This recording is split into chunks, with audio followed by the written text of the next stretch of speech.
Hey guys, this is Rain Wolf and we're back with Yashahime. Hey guys, Kirito Silverheart here. This was a pretty detailed one and interesting one out compared to what we've had in the past 4 episodes. Oh my god, compared to what we've had this season and for a good chunk of last season, I was all about this episode tonight.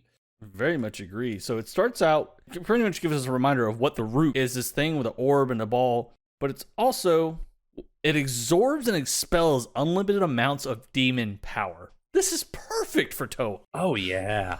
I mean, as soon as Rion holds up the Kyoyoken root and says, you know, this absorbs and expels unlimited amounts of demon power, I'm just like, and she's finally gonna start being a little more OP and a little bit more BA, and I can't wait for this to happen.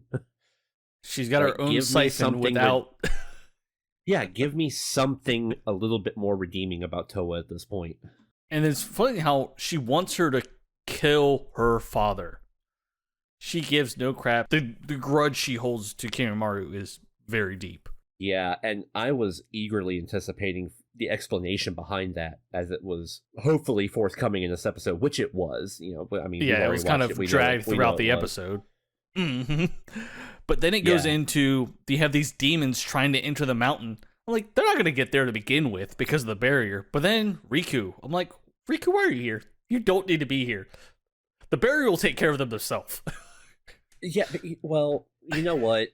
At this point, can I just say I'm kind of indifferent about Riku?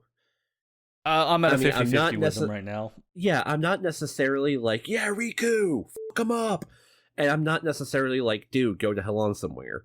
You know, I'm just like, okay, you're there. You're serving some kind of a plot purpose right now, I guess. He really doesn't have a placement either right now because Zero has ditched him. He's abandoned Kirimaru, even though he's part of Kirimaru. And he's secretly, you know, well, actually, it's no longer a secret. He's, you know, inadvertently a spy for Kirimaru. Yeah, even though he wants it, and it even comes up again later. But when it flips back over to the girls and Rion, she's like, I'm already dead. I lost my life 600 years ago. And she's been attached to a dream butterfly to Kirimaru, and we find out why he's actually been sleeping this whole time. Okay, so I thought, you know, as my theory stated last week during our show, that I thought this was his way to use intermittent sleep to repower himself. And that's what a lot of us thought. Yeah, as opposed to taking like 100 to 1,000 year siesta. But the fact that what he did was put his daughter inside this cocoon doll. Well, okay, yeah, he made a like Russian nesting doll, essentially, almost. I'm sure there's a better term for it out there. Please, nobody write me a bunch of hate mail about it. But he essentially made this like clay facsimile of his daughter out of her bones and her burial dirt, and trapped her soul inside of it, and then placed it inside this green egg cocoon inside Mount Masubi. So she couldn't go anywhere. Yeah, and he bound her there and then connected a dream butterfly with her just so he could visit her and still have his daughter around.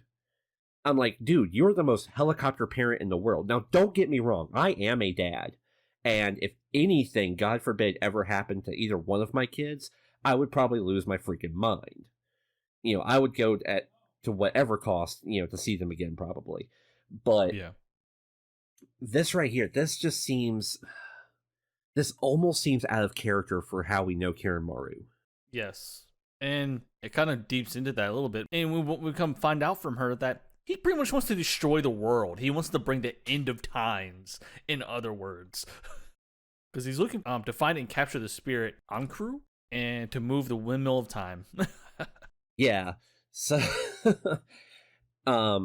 yeah, this is an interesting plot point, because if Kirimaru really wanted the end of the universe, why wouldn't he just not involve himself with the meteor? It's probably because he's not the one causing it, but something separate.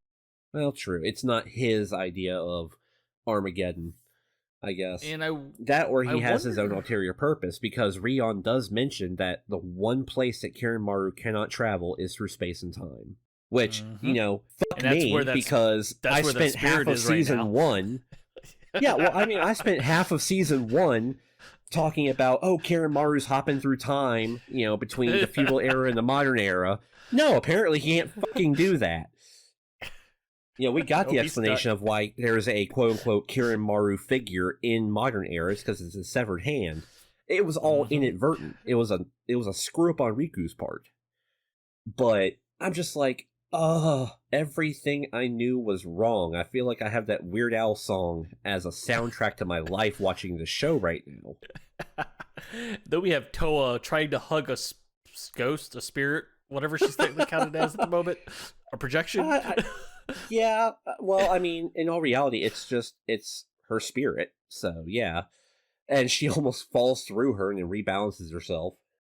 And the funny thing is, without her actually doing it, Setsuna starts to see the thread of fate that's tied to Kirimaru and Rion. And then she also explains, it's like, since I've started wielding this Naginata, I can start seeing these threads. Mm-hmm. And then she even tells her, like, I want to be sent to the Everlife. Cut it. I died a long time ago. Please do it. Put a stop to Kirimaru. So she cuts the thread. But then she also chooses to live in this case. Yeah, well, and the interesting part is when Setsuna makes the decision to sever the thread, what she ends up actually doing is cutting the dream butterfly in half. Mm-hmm. And in my opinion, I think the dream butterfly and the thread of fate were one and the same. I think so too, because the dream butterfly attaches to the close bond that you have with someone. Right. So it creates that strand of fate. But in Setsuna's mind, she feels like she missed the target. Instead of severing her connection with Kirimaru, she killed the dream butterfly. But the dream butterfly was the connection to Kirimaru that was keeping her bound there. Yep. So, I mean, it was partly what was keeping her bound there. So I guess in a way, maybe she did kind of mess up. She didn't fully sever the connection. She only severed part of it. Yeah. But the part that was mainly important to her, that she didn't want to be attached to him anymore to begin with, definitely she wanted to be sent to the afterlife, but also she didn't want to have these, while she slept, connections with Kirimaru anymore. Yeah.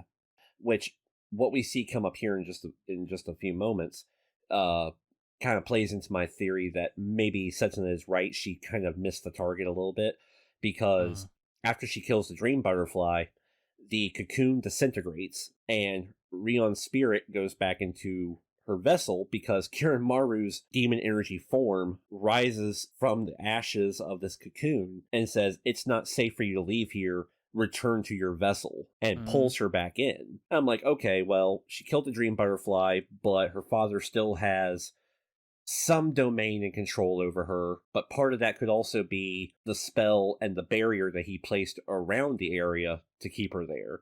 So it's a little hazy, in my opinion. Yeah, but even with that, once she actually goes back into the vessel and now kind of has this puppet-like body that's kind of real, but not real. She uses the root to destroy the barrier. Then it turns into this flute. She plays it, but we also see tears come down her eyes. The Star Slicer flute? Mm-hmm. Yeah, I mean, don't get me wrong. Beautiful freaking flute. And I thought, hey, maybe, if this is what gets handed to Toa, she's just going to channel energy into it and, make a blade out of it. But no, it actually changes shape once it is played by the person that's actually... It kind of chooses its wielder in a case like this. That's what it's seeming like. Yeah, after Rion plays the flute, she ends up banishing Kirimaru's spell and influence over Mount Musubi and her area of binding, and it completely eradicates the barrier. But in doing so, this releases a four-headed demon spirit beast. Pretty much. And don't get me wrong, like, backup plan. Yeah. Even Rion's just like, oh, he must have put this here just in case. I'm like, well, he's not an idiot, at least. He does have backup plans. His backup plan, but also I kind of see it as, now, Toa, time for me to test run this new blade. Yeah, this... I was right there with you. I'm just like, okay, so they're making all these comments about, wow, this is overwhelming power. These attacks are so strong, but at the same time, it's a ferocious enemy because he has no discipline or attack pattern or strategy that can be seen. He's just viciously, wildly attacking at random. I'm like, yeah, this is when you use absorption power and wheel it right back at it.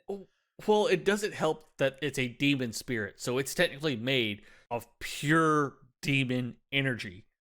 Mm-hmm. It has no body. It has nothing. Yeah, and okay, give me your opinion on this. Would you consider that a four-headed creature? Or was it like four creatures kind of bound together? I think it was a four-headed creature. Okay, because there was really no each of the kind of like spinal, tail-like bodies that it had looked like they were independent of each other, but their energy auras had them all connected. So I wasn't quite sure. Would you classify this as technically four-headed? Or or what? It's a tough one because there's really no solid description or like visual to tell what it is. Mm-hmm. But because all you see are the little lines, the heads, and that's it. Yeah, I mean that's kind of beside the point at this juncture. But so this creature continues its onslaught, and as the girls are running away with Toa carrying Rion tells her, "Play the flute." Mm-hmm. So they all stop. Toa plays the flute, and it transforms into this really, really nice sword. I mean, like, at first glance, it almost looks a little simplistic, but it's elegant in its simplicity, in my opinion. Yeah, I agree. And it kind of fits Toa. She's simple. Yeah. Yeah. Oh, yeah.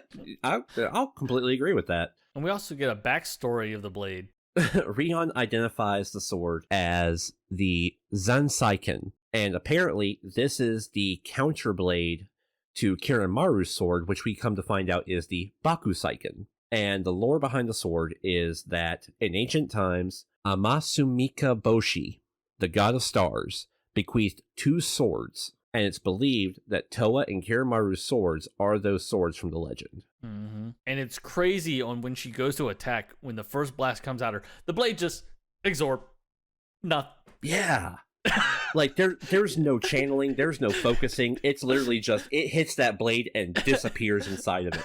And I was like, oh, that's badass. It's the giant nope. And then she casts the twin dragon azure wave. Or I probably flipped some words in there, but the twin azure dragon wave, yeah. Yes. Yeah, and I'm not gonna lie, like I'm sitting here, I'm watching this, and the girls are bantering back and forth. Like Moroha's just like, hey, Setsuna, she's stealing our thunder. And Setsuna's like, psh, I'm not gonna let her outbeat me. And Toa's like, no, please, let me do this myself. And she turns around, runs up, and just yells, Twin Azure Dragon Wave, and my hands went in the fucking air. I was like, hell yes! Now she's actually able to use it without being in such a dire situation. Yeah! Like, this was the most BA version that she's ever cast. I loved it. And from what Shishomaru said earlier in the last episode, or not in the last episode, or in the beginning of the season, actually, you can't, or even with Satsuna's perspective in Mura, it's like, you can't fight without a proper blade. Now that Toa has her proper blade, she's going to be able to do more. She's going to be able to develop herself more properly than the way she's been doing. I still don't like her, but... Oh, yeah. I mean, that's kind of a given at this point. But it's kind of funny also, Moroha goes and just like puts her hand up for the clap. Suna kind of like has that one eye closed, one eye open. It's like, I'll do it. And then Toa, it's a whole mess. Yeah, so the demon spirit beast is defeated. The girls, well, one of which begrudgingly share a high five. And as they start to make their way out of the mountain, who do we see but good old Lord Shishomaru blocking their path? Mm-hmm. Well, actually, a little before that, Rion actually says, it's like, oh, this power could probably defeat my father. But Moroha actually brings up the comment, like, no, we've experienced this power before. This is not enough. Yeah. Yeah, Toa gets super cocky in this moment. Like, she's just like, dude, I got the new weapon. I can be a badass. she was like, let's go kill your dad. I'm like, slow your roll there, sweetheart. So yeah, and coming back to Sushomaru and Jockin, and then you have him standing there, and he ends up bringing up, he sees that you've learned to wield some of its power. It's like, I still misread the target. Yeah, he didn't say I see you did. He was asking her if she did. And that's when she starts to kind of like confess to her father that, no, the Yukari no Chikiri, I haven't quite learned how to do anything with it yet. I'm still messing up my target. And Shishomaru does what Shishomaru does best. And he says, okay, I'm going to make you learn. And the thing is, Sasuna doesn't disagree with him. No. None of the girls do in all reality. I mean, if you watch, not a single one of them argue what he gets ready and eventually does. Yeah, because he's like, all right, it's like, you want to be able to save your mother? Slice. Dream Butterfly, gone. Yeah, and of course, here we get to see Tensaiga has been fully restored. Thank you, Todasai, for doing that off screen and not letting us have a chance to see what the actual fate of the sword was. Oh, it was a pretty until bad now. Oh yeah, I know. I know. It's crazy because when he cuts the Dream Butterfly, it switches over to Rin, goes red, and the tear goes down her face. Yeah, because all that pain and suffering starts right back up again.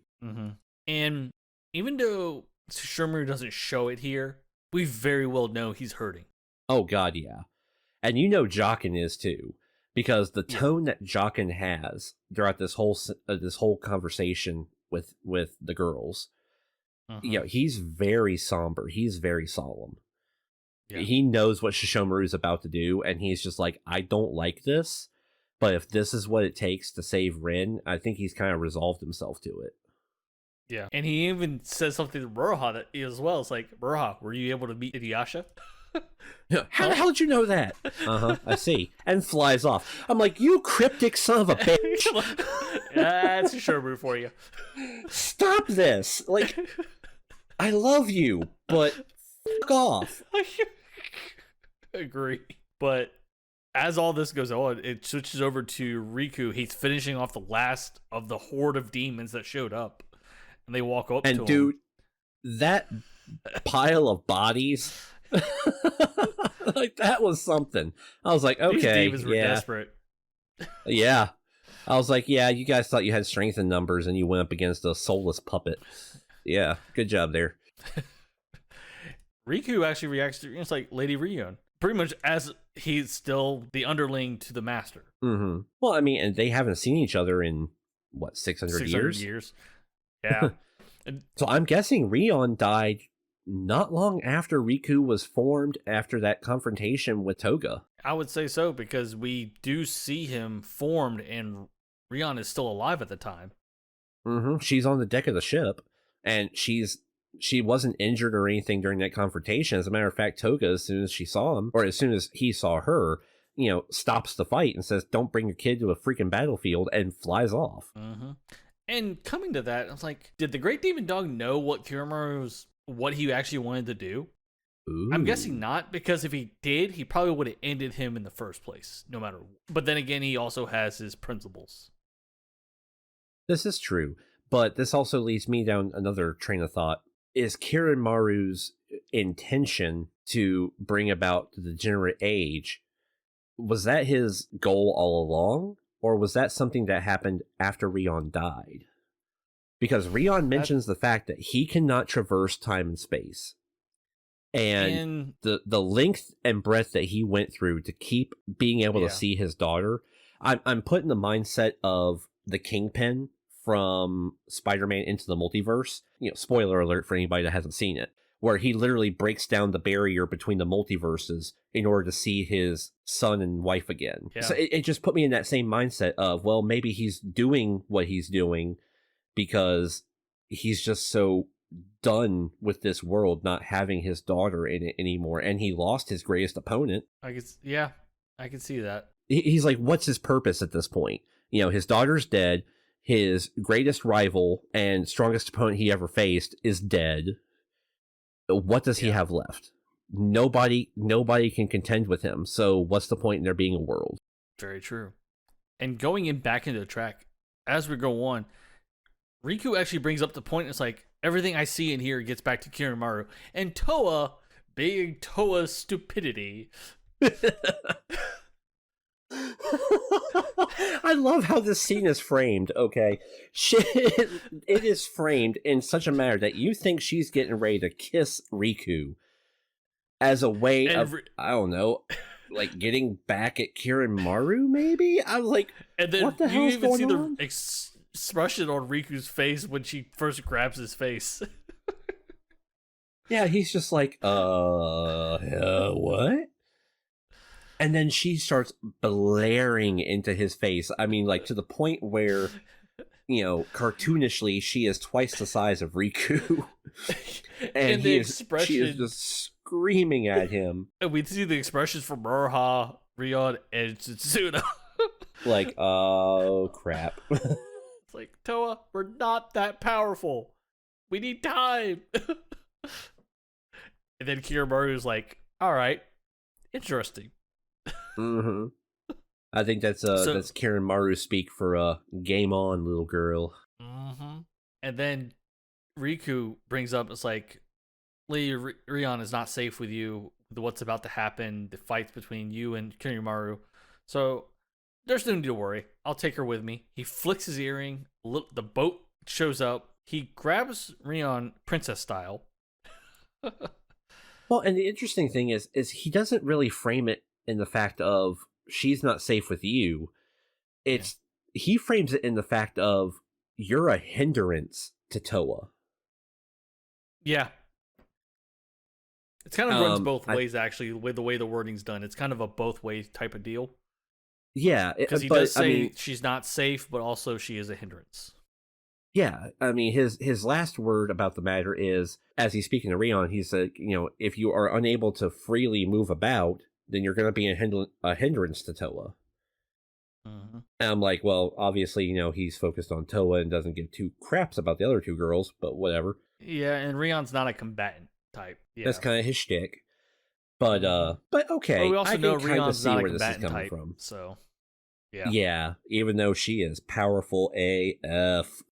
With that magic she wielded earlier. She is the daughter of one of the second powerful demon known to man.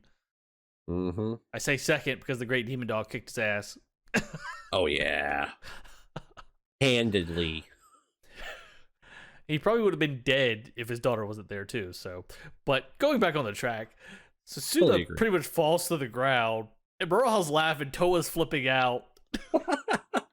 I love the fact that before she officially collapses, she's standing there, and I don't know about you, Wolf, but I've been pushed to the point of exhaustion where I have literally fallen asleep standing where I was standing.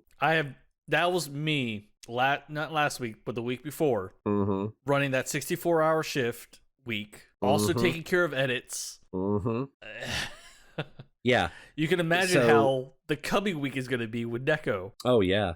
So let's think of it this way. It's been 14 years that she hasn't slept. Oh, it's just hitting her all at once. The fact that she stood as long as she did after that butterfly was killed, I'm amazed. I'm surprised the fact that she didn't collapse.